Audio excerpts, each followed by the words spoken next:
Mi top 10 de series y especiales de la fase 4 de Marvel UCM. Número 10, She-Hulk. Sí, es verdad que tiene dos de los mejores capítulos de todas las series, pero también tiene como dos o tres peores de todas las series. Y además, claro, de echar a perder a dos de los villanos más poderosos de los Vengadores, en este caso Titania y la Brigada de Demolición. Y un capítulo final que en vez de mejorar los capítulos de relleno, los empeoró aún más. Número 9, Miss Marvel. Muy parecida a She-Hulk, pero en este caso la puse uno más arriba, dado que tiene menos capítulos de relleno.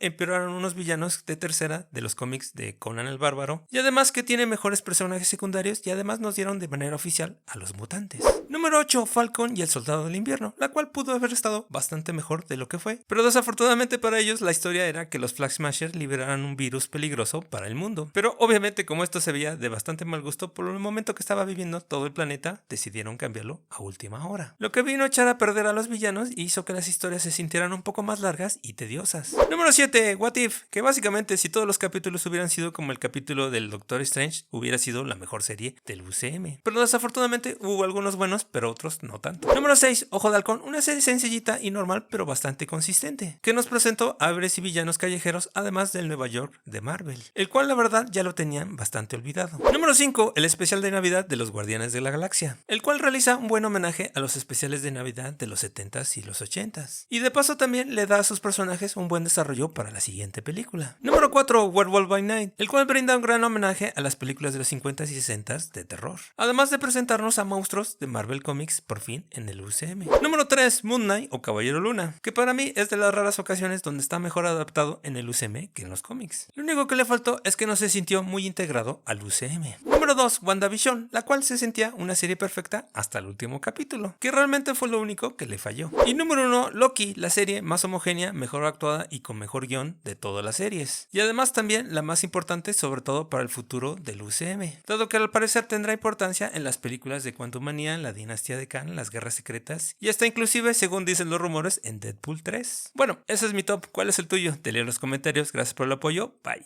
Imposible.